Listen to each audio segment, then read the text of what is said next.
Martínez, Abe Catifel. Sin embargo, ha tenido pequeños inconvenientes de conexión y daremos sus palabras finales al terminar nuestra charla.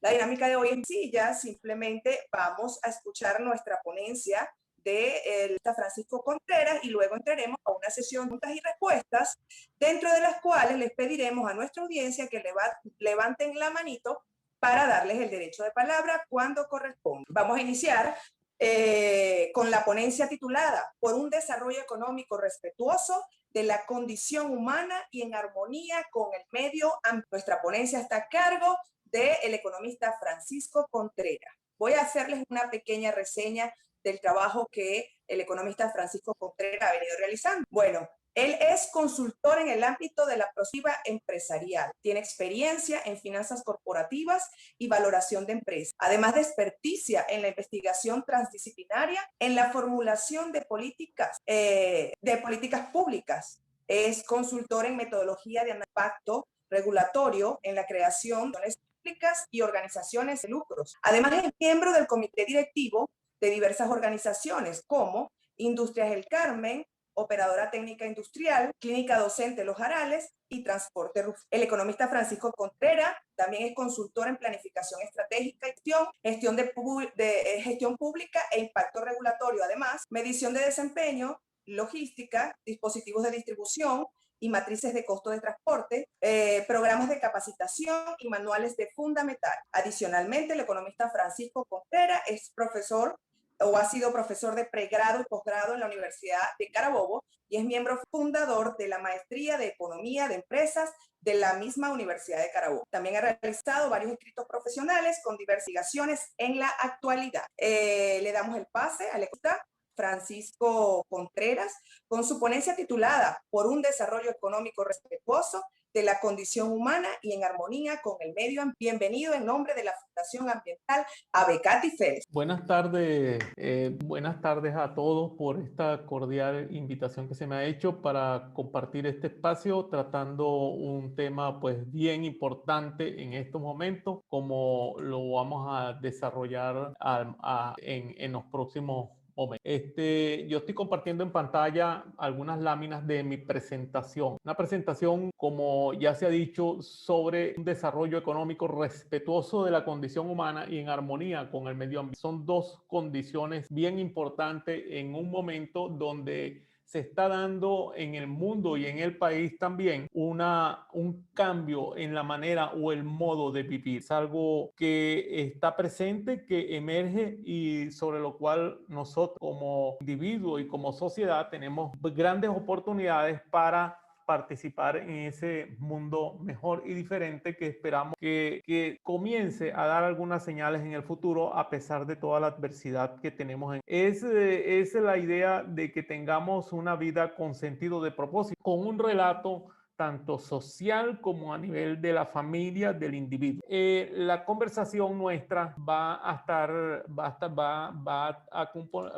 referida a tres perspectivas, lo que llamamos nosotros eventos emergentes, los recursos con los cuales contamos y lo que decimos nosotros como prospectiva, es decir, una exploración del futuro en términos de una visión o de un relato compartido para un mundo mejor y diferente. Vamos a ir desarrollando cada tópico. Como eventos emergentes, nosotros consideramos tres totalmente. La gran opción lógica, la democracia en el mundo bajo amenaza y los riesgos ambientales están presentes y de los cuales ya nosotros conocemos algunos de ellos con esta pandemia que estamos. Desde hace algún tiempo venimos nosotros inmersos en algo que hemos llamado disrupción tecnológica, es decir, algo que ha puesto en las manos en una remota localidad del mundo, en conocimiento de lo que está yendo en cualquier punto del planeta. Y no es solo eso, sino que también es posible que alguna individualidad en esas condiciones tenga acciones que puedan con impacto global. Entonces esa disrupción tecnológica esencialmente es la del mundo pues que estamos utilizando nosotros en este momento para conectarnos y para conversar. Pero eso genera también una gran infoxicación, es decir, un flujo importante constante de información en la cual se le ha hecho un poco ver a la gente, o la gente lo ha entendido así, de que es posible tener el saber acumulado y necesario. Y no solo eso, sino también la influencia para hacer cualquier. Eso ha traído un nuevo fenómeno cultural, que es el fenómeno de las posverdades y las postfactualidades. Es decir, la gente y los medios, nosotros mismos buscando hacer las cosas para que la gente las comprenda, nos encontramos frente a dos importantes. Por un lado, esa inmediatez con que la gente espera que se le resuelvan los problemas. Por otro, con un flujo de información ilimitado, instantáneo, abundante, pero no en muchas ocasiones. Y también después que se ha dado cuenta que en estas informaciones sobre la gente, pues lanzan lo que hemos llamado de las posverdades. Estamos en presencia de un fenómeno que está erosionando las bases de la democracia. Ese fenómeno en la relativización de la verdad y la distorsión deliberada de la realidad. Es decir, en cualquier momento surge un rumor que puede ser tomado por la gran mayoría de las personas como algo real, verdadero. Incluso lo pueden asumir como tal, aún a conciencia de que se trata de una información falsa, o vamos a decir, o intencionada. Eso es algo bien importante, porque eso es lo que da lugar a lo que se llama una tergiversación deliberada de la realidad. Estamos en un evento de carácter ambiental, más allá de lo que uno entiende corrientemente, que solo lo verde es ecología, ¿no? Hay una ecología que es esa, pero hay una también bien importante, que es la ecología humana, la ecología y esa ecología social se está erosionando en el mundo porque se ha dejado de creer en todo, de creer en las instituciones, de creer en cosas que aún a sabiendas que son ciertas, verdaderas, pues las emociones y las pulsiones hacen que las personas pues den suelta estas cosas y se pierda la confianza. Y debemos saber que el ecosistema político se asienta, esto que hemos llamado democracia, sobre la confianza. Cuando la confianza se pierde, pues se pierde la base fundamental sobre la cual sería la democracia. Pero no es solo esto, es que también en el mundo pues tenemos un ecosistema social, tenemos un ecosistema político, tenemos un ecosistema de carácter tecnológico, pero también tenemos el más conocido y el que nos llama la atención, que es el ambiental. Estamos en presencia de un riesgo ambiental impresionante. ¿Por qué? Porque la economía, como se ha enfocado desde hace muchos años, una economía que fundamenta principios que centran la atención del Estado, la atención de los grupos de poder en las cosas que son instantáneas. Eso que llamamos nosotros la formación de precios de las cosas, donde prevalece lo que es real instantáneo sobre cualquier otra pasada. Eso da lugar a un comportamiento con una quiebra a nivel del ecosistema, cosas que tienen consecuencias irreversibles, daños planetarios. Por eso es que nosotros conversamos acá de que la economía tiene que trascender a esa visión corta de macroeconómica, donde solo pues se habla de inflación, Producto Interno Bruto, y se olvida que detrás de esos mismos fenómenos está lo que uno llama el impacto regulatorio, es decir, la manera como la gente actúa y responde a cualquier política. Y esos fenómenos en medio de algo de gobierno pues que tienden a ser autoritarios, pues es una palanca muy grande la democracia, no solo en nuestro país, el populismo. Y vamos a hablar un poquito de esta cosa del populismo. Es que la gente imagina que el populismo solo es de izquierda, ¿no? Hay de derecha, y todo eso está bien desarrollado y estudiado en los principales centros de enseñanza del. Pero ese comportamiento inmediatista, ese flujo de información, esa infoxicación hace que la gente sueñe con tener un país como Estados Unidos, como los países del primer mundo. Y resulta ser que ni siquiera hoy en día esos países tienen futuro asegurado, no solo para ellos, sino para el mundo. En términos de medio ambiente, se continúa el modo de producción y la manera como se enfoca el desarrollo allí. Si en este momento todos los países tienen el modo de vida de China y Estados Unidos, el planeta ya ha cejado. Recuerden algo importante que nosotros vamos a ir desarrollando, que son principios derivados de la física. Nosotros estamos combinando en este momento de manera holística principios de lo que se llama la biología ambiental, la economía y la. Resulta ser, y esto es importante recordar, que toda acción humana da lugar a y otras cosas que nunca pueden ser recicladas al 100%. Incluso en los sistemas más eficientes, luego que se produce algo de inmenso valor, va a haber una degeneración en materia y en energía que es imposible de recuperar. Y esto, en la mejor de las condiciones, se existe. Imaginen cómo será en una situación en la cual la gente no tiene conciencia que cada cosa, por sencilla, por simple que sea, tiene unos impactos que son irreversibles en términos ambientales. Ahora, ¿cómo será en una especie, vamos a hablarlo en términos coloquiales, donde existe un despelote como el que tenemos nosotros? Es decir, nosotros estamos entre la carraplana y el despelote, por hablarlo en términos coloquiales, en nuestras acciones frente al medio ambiente económico, social y político. Entonces, esas son, nosotros llamamos los eventos de emergencia. Resumiendo, la gran disrupción tecnológica que ha permitido una comunicación instantánea y masiva, no pertinente, una condición que está creando una erosión de la democracia en su base fundamental, que es la confianza, en tanto el saber y el conocimiento escapa a la refutación o validación o a la deliberación tolerante. En esa medida pierde esa confianza, estamos teniendo la capacidad de vivir en democracia. Por eso es este gran surgimiento que estamos viendo en el mundo del populismo como modo de gobernar. Y esas dos cosas, a un desprecio de lo social, de lo político, con una visión muy corta de que en el mundo, está creando una condición bien riesgosa a nivel ambiental. Piensa una cosa, Venezuela, un país confiado, todos sabemos pues como lugar común, es uno de los países más, una dotación fabulosa de recursos naturales, pero si esos recursos naturales, por eso que llaman el arco minero, se sigue tocando como se está haciendo, no es solo Venezuela que está corriendo un riesgo mayor, toda América Latina y quizás el mundo. Ustedes dicen, bueno, pero puede ser una exageración. No, Venezuela se está transformando en una suerte de emisor de disrupción, bifurcación social en sí, en este país y en todos sus alrededores. Ahora, ¿con qué contamos nosotros frente a esta situación que estamos viviendo? Vamos a hablar entonces de las tres contras, pues vamos a decir, hablamos de las fuentes en términos de biología ambiental, hablamos de la economía y hablamos de la física. ¿Qué ocurre? En términos de biología ambiental, nosotros todos conocemos, pues saliendo de nuestras casas a la calle, cómo hay gran cantidad de desechos, de cosas en la calle. Hemos podido darnos cuenta que un fenómeno aislado en un sitio remoto de China, que no tiene que ver con complots ni con conspiraciones, simplemente con el modo de vida que lleva gente en el mundo, pues dio lugar a una variante de un virus que, bueno, acosa un virus cuya comprensión, cuyo, vamos a decirlo, dominio en términos sociales, médicos y de salud, al ser desconocido y al ser arrogantemente olvidado, puede dar lugar a algo mucho más devastador. Entonces, y son cosas que para los cuales desde el punto de vista tecnológico y desde el punto de vista social, pues es fácil adaptable, incluso en un país como ese.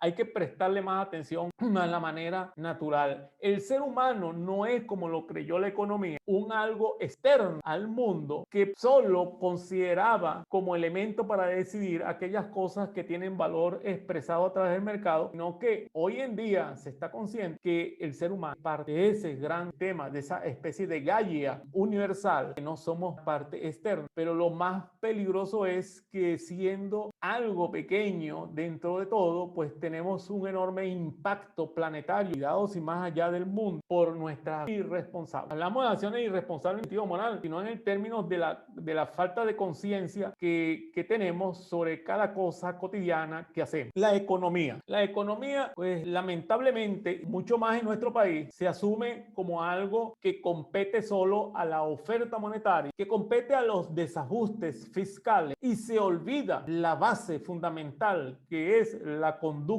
humana. Es decir, en nuestro país se estudia poco lo que se llaman incentivos perversos. Se estudia poco lo que es el impacto regulatorio y eso crea unas acciones bien importantes, dañinas sobre la economía. Venezuela perdió desde el año 1946 un relato con sentido de propósito. Todavía muchas de las cosas buenas que nosotros conocemos son a ese pequeño trabajo de gran impacto que hicieron una gran mayoría de venezolanos aventajados en perspectiva para 36, que se cierra en el año 45, cuando se pasa de un enfoque de considerar que los recursos naturales constituyen un patrimonio, un capital, se pasó a tomarlos como una renta, como algo que puede ser usado de manera irresponsable. Ese cambio es importante porque desde ese momento surge lo que se llama una economía asistencialista, sobre la cual se sostenía la idea que había que saldar una deuda social. Desde ese momento hasta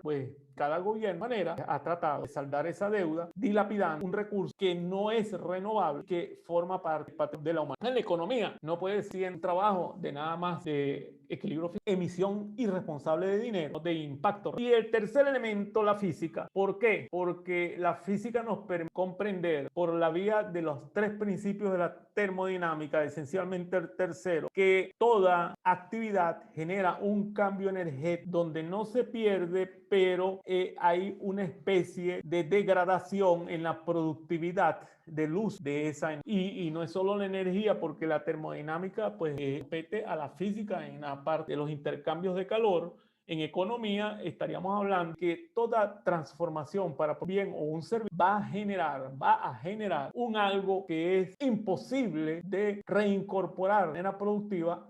Es decir, puede ser que nosotros disminuyamos eso, pero es algo inherente pues, a la existencia de todos los seres vivos, esa condición que llaman entropía, de desorden. Entonces, esos principios de las tres leyes de la termodinámica, de lo que es la economía del comportamiento humano de la economía y de la manera como las especies logran sobrevivir en el mundo, esas tres cosas, si se unen, nosotros podemos unas reglas sencillas de comportamiento en el modo de vivir que escape a esa angustia esencial de quererlo todo ya y de creer de manera fanfarrona que sin estudio, sin profundización, sin conocimiento, pues uno puede acceder a la verdad porque la mente lo puede. Mire, el descubrimiento, cualquier cosa, luz, sí, y ahora se pretende que cualquier persona, incluso una analfabeta funcional, una persona que sabe leer y escribir, incluso puede ser hasta con título universitario, pues capta un dominio de experto en cualquier área y de manera instantánea. Y cuando uno revisa lo que está allí, uno encuentra sarta de cosas referidas al pasado que ya no tienen vigencia hoy como saber para explicar lo que está aconteciendo y de paso sin evidencia alguna de lo que se está diciendo, apelando a las cosas más ruin del ser humano, situaciones en sus emociones, fuerzas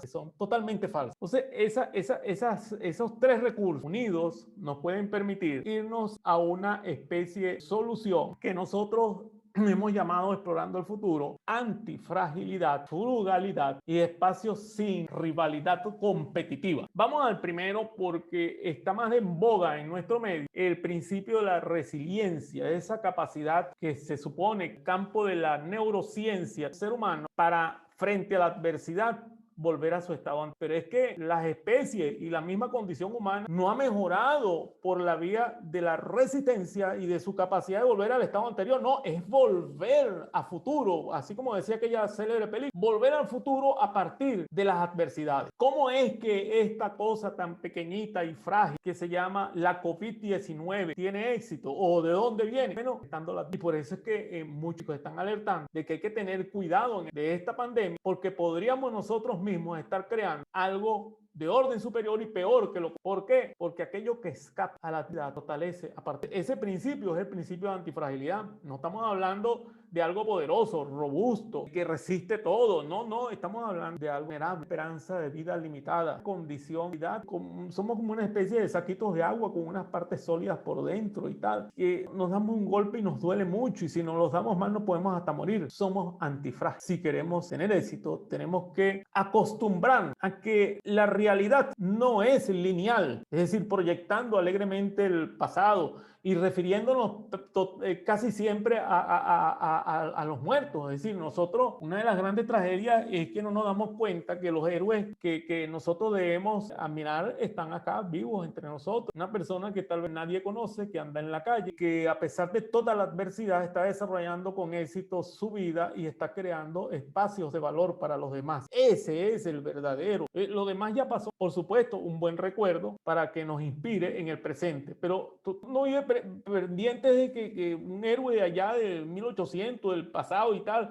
y cuando vamos a pensar en algo, la culpa la tiene el otro, el anterior, ¿no? La responsabilidad es de los que estamos aquí ahora. Y ese aquí ahora tiene que ver con esa aproximación de la vida. Nosotros, para poder, tenemos que sacar ventaja de la adversidad. No ver al estrés como algo tan malo que pueda caer con la vida. Uno podría concluir como algunos de las personas que hacen estas cosas de la mente, que le dicen piense bien y le va a caer le va a caer un chorro de dinero, le va a caer un baúl lleno de oro. Bueno, la mente ciertamente tiene sobre las cosas que uno hace. Y esa mente, si se alinea con esa naturaleza de toda cosa viviente que sobrevive de una especie a otra y se transforma en otra cosa, es a partir de la adversidad, no sentado en la cama de Procusto, no por allí descansando y echándose fresco y buscando pues meterse en una campana de cristal para que nada le pegue. No, es el riesgo controlado. Ese es el antifrágil. Lo otro es que la economía se fue cambiando de tener una aproximación de procesos a algo en lo cual la gente se fija en la posesión de las cosas materiales, incluso el dinero. Y entonces se confunde la finalidad con los... ¿En qué sentido? Bueno, la empieza a buscar un sosiego, una realización teniendo lo último que está de moda, llenándose de objetos en la casa, es decir, un acumulador de cosas. Y eso es lo contrario de una vida en armonía con el ambiente, en armonía con el ecosistema social. Nosotros pensamos que ese segundo apoyo que tiene el individuo y la sociedad para sobrevivir es la frugalidad, que lo resume la palabra de un gran economista de los años 70, 75, cuando se empezó a hablar de esto y todo el sordo y nadie le prestó atención. Lo pequeño es ser realmente esas cosas. Mire, es fácil asear una casa, es fácil, vamos a decir, es más fácil, vamos a decir que es fácil, es más fácil llevar una vida satisfaciente. Ve en cada cosa, no la cosa en el para. Distingue cuando uno tiene algo, si es una pulsión, un deseo o una necesidad real. Esa es la frugalidad. Tener ese ingenio social, darnos cuenta de que somos seres sociales, que el mejor apoyo que tenemos es nuestra familia, está allí al lado. El ver las cosas en una perspectiva de bondad no es un asunto de religión, es un asunto de convivencia. Y entonces vamos al último punto, que es el de la espacio sin rivalidad competitiva. Miren, la rivalidad es buena en el deporte. ¿Qué es lo que ha permitido el deporte? Que en vez de matarnos en las guerras, pues subamos un ring, uno se cae a golpes, que también es gozo, corre y cambia, te hace esas cosas, pero no está sumiendo a la sociedad el reto de que querer ser mejor tengamos que matarnos todos uno contra otro. Y eso ocurre también en la economía, esa competencia voraz, el otro, el enemigo, el adversario. Bueno, nosotros no nos vamos a hacer tampoco algo, fuésemos la caridad del cobre, digamos que vamos a estar pensando de manera afable y le vamos a dar todo lo que él no hace, que la visión tiene que cambiar. Tenemos que ir a espacios sin rivalidad competitiva. Y está ocurriendo, ahí se está mostrando socialmente organizaciones que antes competían ferozmente una con otra, entonces ahora no, ahora están buscando la manera de desfragmentar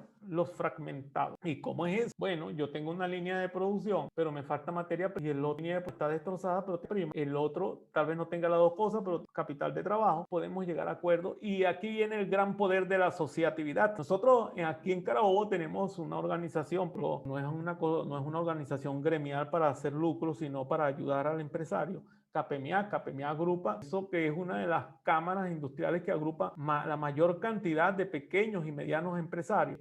Puede desarrollar una actividad mucho más poderosa. Cuando uno se reúne e intercambia las escaseces que tenemos con los excesos que también tenemos, que para otros son excesos y ciencia. Es paz donde la rivalidad pierde sentido. Y también puede perder sentido porque en lugar de buscar ocupar un espacio, que es el más fácil de todo, pues podemos buscar espacio. Este desgano de la política pública, este desgano del Estado en hacer las cosas que le corresponden, esa suerte de privatización, este no es un Estado, yo a veces digo, pero bueno, ¿qué será este Estado que se apodera del Estado? No. Este es un Estado que ha dejado en manos del sector privado la salud, el cuidado del transporte y todo eso. Es decir, si usted analiza el costo de mantener un puesto de trabajo, pues va a encontrar que ese costo de mantener un puesto de trabajo en las pequeñas y medianas empresas exitosas está sobre los $100 mensuales, un poco más cuando uno considera todo lo que hay que hacer para sostener a que entonces uno tiene que ocuparse del que está, tiene que ocuparse de su trabajo, tiene que ocuparse del alimento, de la salud. Viene esto privado. Los productores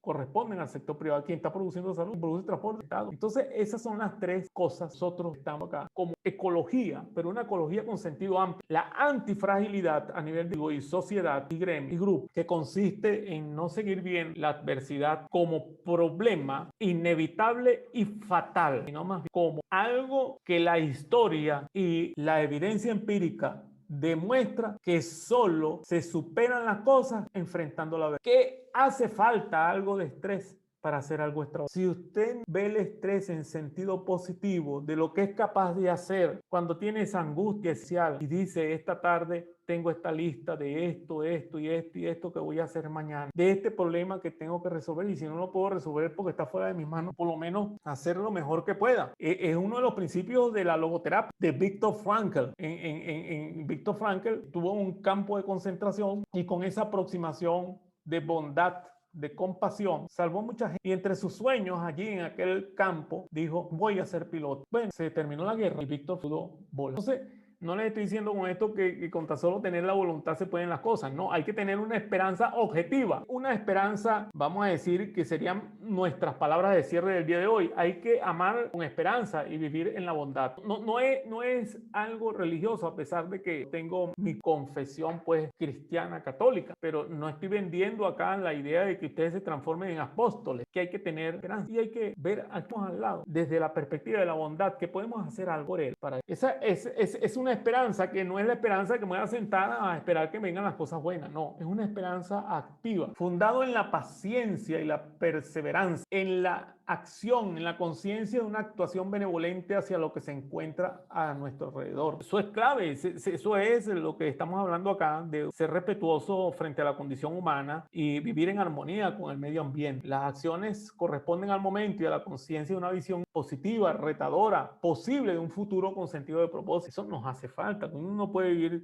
eternamente en esa angustia. Y entonces me dicen, no, pero es que no hay otra. Hay algo diferente por hacer. Nosotros en esta conversación, en medio de todas las limitaciones, si se nos va la luz, se nos fue y tal, pero por llegar a tener un mundo en armonía con el ambiente. Nosotros no estamos fuera de eso que llamamos naturaleza, somos parte de la. Entonces con estas ideas pues terminamos nosotros, y de verdad agradezco de corazón el haberme permitido conversar acá, que no son temas fáciles. Es así.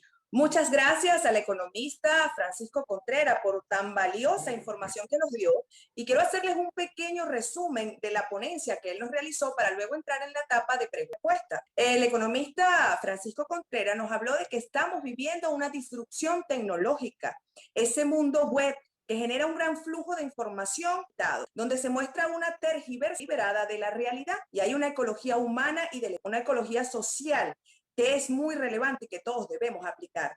También estamos en presencia de un riesgo ambiental donde la economía tiene que trascender, considerando ese impacto regulatorio o la forma de cómo impactan las instituciones públicas. También nos mencionó que contamos con diversos recursos a nivel de lo que tiene que ver con la biología ambiental, la economía y la física. Para él, el ser humano es parte esencial y genera un impacto ambiental relevante por su falta de conciencia actual. Nos mencionó además que desde la perspectiva, el punto de la perspectiva que trató, nos habló de tres aspectos. El primero fue la antifragilidad, donde nos conversó sobre la resiliencia, alertando que podemos estar creando algo superior por este nivel de vulnerabilidad al que estamos expuestos. También nos habló del segundo punto, la frugalidad, y como tercer punto, los espacios sin rivalidad competitiva, dándonos un mensaje final enfocado en que tenemos que sacar ventaja de las adversidades, que hay que tener ingenio social, que los acuerdos y las alianzas son pilar fundamental en la actualidad y que hay que tener una esperanza.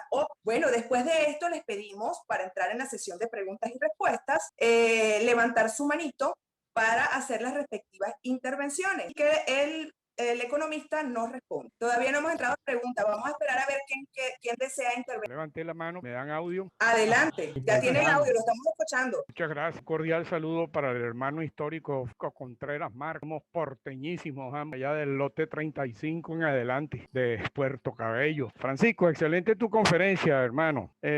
Me trajo a la memoria una charla que oí del doctor José Antonio Lozano Díaz, presidente del gobierno de la Universidad Panamericana en México, el cual señalaba de una manera muy interesante que debemos aprender a vivir una nueva etapa en la humanidad después del COVID. El COVID nos está enseñando dos grandes cosas. Va a cambiar el macromundo desde el ecosistema, todas las variables alrededor de las cuales se desempeña el ser humano, y el micromundo. El micromundo va a ser producto de un impacto extraordinario. El solo hecho de estar recluidos en cuarentena, ¿verdad?, en el núcleo familiar, eso origina un mecanismo importante para acuñar a todos los que rodean y que están enclaustrados de ese mecanismo tan interesante, en efecto, la resiliencia. Tres pilares fundamentales que tiene la psiquis humana para defenderse ante la adversidad, que eso es importante. Resiliencia, perseverancia, tres elementos que aprendimos pues en la escuela de medicina, cuando nos hablaban los psicólogos sobre ese tema de cómo el ser humano, situación de duelo, porque la humanidad está siendo duramente golpeada el COVID. Muy bien, ahora te voy a hacer una pregunta. ¿Cómo nosotros podemos lograr del macro mundo, ese mundo externo, una antifragilidad si tenemos precisamente una política asfixiante, con tendencia a la imposición que se apartan realmente ansía el ser humano? ¿Cómo lograr una antifragilidad? Nuevo, felicitaciones. Gracias a mi amigo histórico, porque nosotros aprendimos las primeras letras y tenemos toda una vida acompañándonos, a veces en distancia, a veces cerca, pero siempre en contacto. El doctor Alberto Soso Olavarría es una referencia acá en nuestro estado y bueno, en muchos sitios del mundo. Y la verdad que agradezco sus palabras, pero vamos a irnos a la esencia. Me lanzó fue una de esas pelotas que llaman allá en Puerto Cabello a 100 millas a nivel de espinilla. Ciertamente nosotros estamos, no solo en Venezuela, en muchos sitios, bajo una estrategia bien asfixiante a nivel regulatorio. En nuestro país es extrema, porque en nuestro país es bien difícil hacer cualquier cosa, por muy buena que sea, y que no exista por allí escondido en algún sitio un reglamento, una norma, una providencia que nos los impide. Es decir, que técnicamente e inevitablemente estamos en una condición de ilegalidad en términos de actuación si quien administra la justicia pues dice que estamos fuera. Esa es la esencia de la mayor asfixia regulatoria que tenemos. Sin embargo, hay cosas que el mismo Alberto, pues Alberto vive en esta circunstancia como la vivo yo, pero produce libros, habla, sana las cuentas. Sanar no es que tú cures, pongas una curita a la gente, sino que la gente aprenda del sentimiento. Es decir, los médicos nuestros, y yo les rindo tributo, son gente que tiene una bondad natural. Más, a veces ellos desconocen bondad, y esa bondad es la que me hace pensar en la antifragilidad de nuestros, porque es un referencial que, si bien estamos pasando por una enorme dificultad, el que exista esa voluntad de esa gente que toma riesgos, de una gente que no pierde su sentido, porque por allí le puede resultar contagiado o corre peligro, está sujeto a la mayor precariedad en términos de recursos e ingresos. Pero allí está la fuente de la antifragilidad, igual que la que desarrolla porque ese virus se ha hecho fuerte desde la adversidad. Es decir, los que conocen de esto, porque yo no soy médico, me han dicho que todas esas cosas pues existen desde que se inició la humanidad, fueron mutando, fueron cambiando. Las especies que no se atrevieron por alguna razón, sean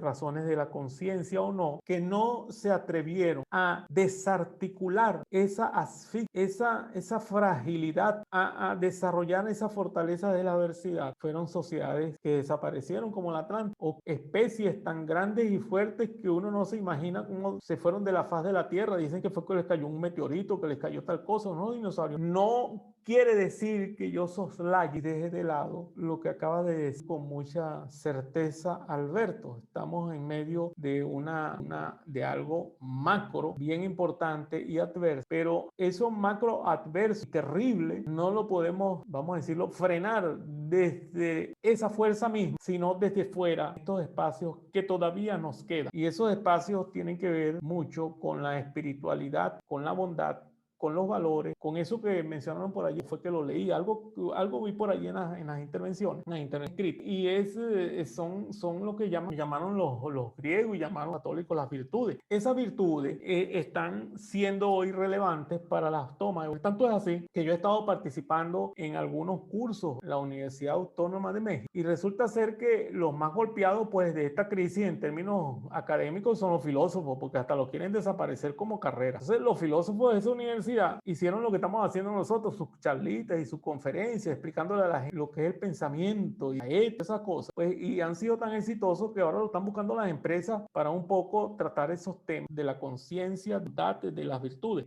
No quiere decir, no estoy en esto incentivando que la gente se porte de una manera asceta y se dedique pues a repartir un evangelio por allí, pero sí es necesario una especie de apostolado, creer en alguien, creer en el vecino, así como lo está manifestando el mismo Alberto cuando dice las cosas que dice de nosotros, los valencianísimos, pero bueno, puede ser los caraqueñísimos, pueden ser los valencianos, la valencianidad, como le llaman aquí a los que son de acá de Valencia, o a los bochitos, como son los de mi pueblo de ancestros, ¿no? Conozco muy bien porque mi papá fue en la pasada por campo, pero esos ideales tienen que ser recuperados y es nuestra fuente última de defensa como individuo. Yo estoy hablando ahora como persona. En términos de lo que me está planteando Alberto, eso requiere una respuesta social, una movilización social. El recuperar la libertad, el recuperar unos valores de democracia, requiere una alineación, así como dicen, se alinearon los astros, pero tal vez la más grande debilidad que tenemos nosotros es que no tenemos un relato con sentido de propósito. Entonces, en tanto aparece un relato con sentido de propósito lo suficientemente retador y que entusiasma, pues nosotros tenemos que ir en nuestro día a día haciendo esto que yo les digo, antifrágil, frugal y espacio donde la competencia pierda en todos los planos de la vida. Es decir, si yo estoy en el mundo académico, pues tengo que buscar un espacio de confrontación de ideas, pero no de esa confrontación egoísta y a veces protagónica, que yo quiero saber más que tú, yo quiero estar más en nada. No, es el poner a prueba las teorías, que mueran las teorías, pero que no muera la gente, que muera una hipótesis, pero no mueran los. Entonces, eso es lo que le quería decir de la pregunta de Alberto, que fue bien, bien importante. Gracias, profesor. Valiosa la respuesta. Vamos a darle la palabra a Odeisy García. Con la mano. Adelante, Odeisy. Hola, no sé si tengo audio ya. Sí, tiene. Sí, te escuchamos. Adelante. Ok, bueno, en principio, gracias por esta oportunidad, porque nada más ver que todavía haya eventos académicos de esta índole en estas condiciones, admirable. Yo quería la opinión del profesor con respecto a lo atractivo que pudiera parecer el hecho de que Venezuela busque su futuro en el área digital, en la economía digital, tomando en cuenta que como es un área poco regulada, sea por negligencia, desconocimiento del gobierno, y que es un área de crecimiento irreversible, ¿qué opina el profesor sobre las oportunidades de Venezuela en conseguir su desarrollo en ese sector? Tomando en cuenta que primero que es el futuro, segundo que tiene poca regulación por el gobierno, sea por negligencia, por desconocimiento, y tercero que tiene un potencial de crecimiento ilimitado, si se le pudiera llamar. Bueno, yo más que pensar que haya una estrategia, pienso que ese hecho de esto que llamamos la gran tecnología, que es inevitable, va a estar en todos los lugares, en todos los. Venezuela tiene, vamos a decir, una participación a nivel de criptomonedas récord en toda América Latina. Claro, eso es producto también de las regulaciones, porque una manera de escapar a las mismas por esas vías, por los blockchain que pueden servir para muchas cosas, tecnología que como hoy nos está permitiendo esto, tecnología que puede a nuestras universidades que están en la peor de las ruinas, material, moral también, pues desarrollar actividades como esta, actividades que generen valor para la sociedad y que al mismo tiempo nos ayude a nosotros los universitarios. Esta condición que como todos los venezolanos estamos viviendo, pues es una condición de precariedad y de extrema adversidad. Realmente yo comparto lo que estás diciendo, Daisy, de la oportunidad que significa la parte, vamos a decirlo, digital. Es más, ese fue uno de los elementos sustanciales de la conversación de hoy cuando hablamos de disrupción tecnológica, que incluso pues va más allá. Lo que pasa es que necesitaríamos otro evento para dedicarle el tiempo a la gran disrupción tecnológica y a un libro pues bien importante, Yuval Harari, Niños y Dios y otros que están por allí, o el de la gente que trabaja en neurociencia. Ciertamente es algo bien importante y va a ser importante y es lo que nos está permitiendo a muchos profesores universitarios mantenernos así como lo estamos haciendo, andando aquí varios horas. Yo los he visto aquí participando, trabajando y creo que tienen éxito. Yo creo que tengo éxito. Que la cosa está difícil, bueno, está difícil. De que, bueno, la gasolina, está difícil la gasolina, pero no voy a dejarme atropellar los espacios de felicidad, espacios de lectura, que ahora tengo más. Pienso que en medio de esta pandemia, estos últimos años, yo nunca he tenido tanta oportunidad para lanzar mis ideas a la calle como ahora. ¿Cuánto tiempo, pues, cuántas veces nos encontramos a lo largo de toda esa vida, Alberto y yo, que nos conocemos desde niños, nos estamos encontrando más ahora? ¿Cuándo en la universidad se conocía lo que estaba trabajando? Yo vengo trabajando el fenómeno inflacionario desde el año 1974. Son cosas que la gente desconoce y que nosotros mismos estamos como los autistas dentro de la universidad, una especie de academia, ¿no? Cada quien encerrado y yo creo que también tuvimos responsabilidad nosotros, cada uno de los profesores, los que estamos aquí, seguro que comparten esa idea conmigo, que bueno, nos está dando la oportunidad, estamos conversando, estamos haciendo cosas, estamos trabajando a pesar de toda la adversidad. Muchos de nosotros pues asisten a conferencias en diferentes sitios del mundo, no físicamente como era antes, iban a un hotel y tal y pasaban bien, no, lo estamos haciendo desde acá como lo estamos haciendo hoy con una lucha, unos cuadritos atrás, una presentación, estamos viviendo y lo vamos a hacer bien. Es así, mi estimado Francisco Contreras. Quiero darle la palabra para finalizar este bloque al ingeniero César Peña Viga, que es un honor para nosotros tenerlo acá dentro de este chat.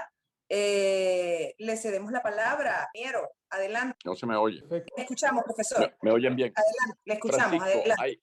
hay un sector de la población que generalmente se llama menos favorecido o pobreza, que ha encontrado en medio de la pandemia también maneras creativas de subsistir y de tener éxito y de poder vivir mejor o peor, pero en todo caso de poder vivir. La pregunta es la siguiente. La economía convencional, que se funda en el talento fundamentalmente derivado de las universidades y otros medios superiores de aprendizaje, como grandes empresas, no toma en cuenta ese sector de la población que por su condición no tiene acceso a esos medios, es decir, no tiene acceso a darse a conocer ni dar a conocer cuál es su desenvolvimiento, su forma de transcurrir en la sociedad, en las sociedades de menos recursos. Mi pregunta es cómo llegar a eso. O sea, yo creo que también la pandemia ha planteado la necesidad de tener que recurrir a sectores que antes no estaban en el centro de los intereses económicos. Bueno, parte de la tecnológica es que una llegada a esos sectores y esos sectores también han tenido sus respuestas en términos de saber pues ya creo que está en manos nuestras como institución, porque como bien lo acabas de apuntar, esa acción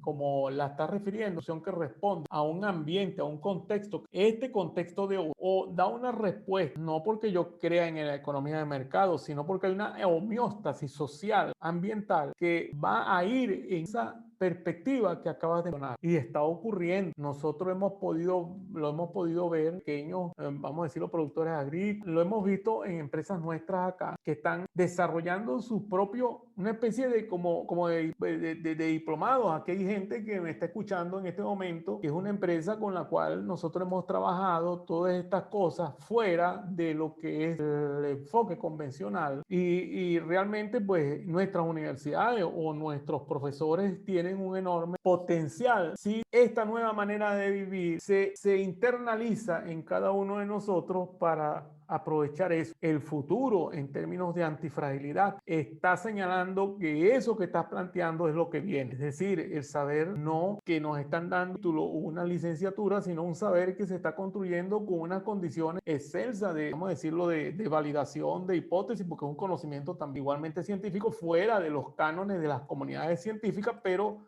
saber que también existe y que se están dando. Hay señales en nuestro medio. Yo creo que César está trabajando bastante en ese sentido y lo está haciendo con éxito. Pues esa búsqueda, muchos de los que están por acá lo están haciendo de manera espontánea. Es decir, esto que está ocurriendo nos está diciendo que viene algo mejor. Yo no quería decirlo así, pero bueno, yo no tengo más opción en este momento después de las preguntas que me han hecho para decirles que estamos en presencia de algo claro. Está en nuestras manos que así sea. Pero nosotros los que estamos aquí de manera espontánea, encontrándonos, pues intercambiado bastante con César y nosotros hemos coincidido sin que estuviésemos estudiando juntos lo mismo, Alberto y con otros que están acá. Odelsi acaba de hablar de la tecnología. Es decir, sí es y soy de los que cree que por allí, en palabras coloquiales, que van esa inmensa masa, como lo fue en su momento el teléfono celular, que la gente creyó que iba a ser para las clases medias y resulta ser que hasta el señor que antes ya desapareció, porque cuando veía los que limpiaban zapatos, ellos tenían allí su teléfono y se comunicaban y hacían negocios. Los que estaban alrededor del CENIAT eran gestores de trámite tributario, así con su cajita de zapatos y llamadas. Es decir, eso que se pensó que era algo exclusivo para uno y que iba a excluir a otro, no fue así. Y yo comparto la visión, César, eso está pasando, eso viene, eso no es una cosa que nosotros, y no se dan cuenta, bueno, seremos pequeñitos, estaremos allí, pero en algún lugar alguien o algo va a escucharnos o va a escuchar a alguien trabajando con esas ideas como lo hace. Totalmente cierto, profesor Francisco Contreras, y le agradecemos realmente por este rato de compartir con todas esas palabras súper interesantes. Quiero de mi parte enviarles un pequeño mensaje. Si se han fijado, me he conectado con la cámara y he desconectado la cámara. Hasta que estamos dejando una huella de carbono con el manejo del Zoom, y normalmente en los eventos que realizamos a través de nuestra fundación ecológica, nosotros tendemos a apagar la cámara al máximo, al menos que sea necesario. Es un mensaje que les dejo por allí en nombre de Mari Victoria. Y bueno, ya para cerrar, quiero darle la palabra a nuestro estimado presidente, Fernando Martínez, para hacer el cierre de esta charla tan productiva que hemos tenido esta tarde. Me despido gratamente de todos ustedes y estamos a su disposición a través de la Fundación Ambiental Ave Cathy Phelps. Le cedo la palabra a Fernando Martínez, nuestro presidente. Adelante. No te escuchamos, Fernando. El volumen, por favor. Ahora sí, adelante. Gracias por la oportunidad. Muchas gracias, Mariano. Primero que todo, ofrezco disculpas, tuve problemas de conexión, inicio, no pude. Bueno, quiero darle gracias a Dios por preparar de manera virtual. Igualmente, por supuesto, las gracias de otra brillante. En nombre de la Fundación de Venezuela, Ave Cathy Phelps, le damos también las gracias a todas las personas que nos acompañaron. Igualmente, queremos darle las gracias a la Fundación Vida Verde, Vive, en las personas del doctor Manuel Díaz y la licenciada María Coronel, quien fue nuestra moderadora de la actividad de hoy. Igualmente, pues pedimos a Dios por la pronta recuperación de la salud de los amigos y aficionados, el doctor Manuel Díaz, quien actualmente está afectado pero por información de su esposa Brenda, nos comunicó esta mañana. Igualmente pedimos por la sana salud, pero no por la COVID. Bueno, espero que la charla de esta tarde haya sido de utilidad para todos los participantes hoy. Les comento que ya he conversado con varios amigos para charlas mensuales, virtuales, con temas relacionados, por supuesto, con el ambiente. Agradezco de nuevo a mi estimado profesor Francisco Contreras, a nuestra amiga Miriam Ceballos de Estados Unidos, amiga también y colega de Francisco, a mi profesor también economista Wilfredo Gamacaro, de aquellos tiempos de la universidad, por supuesto al ingeniero César Peña Viga. De verdad que un honor tenerlo en este grupo participante. Bueno, nos veremos pronto y bueno, que Dios lo bendiga. Gracias a todos por estar presentes con nosotros. Nos vemos pronto. Gracias, pues. Hasta la próxima. Bueno, gracias a todos ustedes y nos despedimos con un abrazo fraternal y miles de bendiciones. Y recuerden, tomemos conciencia todos, que es lo más importante. Todos a cuidar de nuestra madre tierra por el planeta. Gracias y feliz noche. Bendiciones a todos.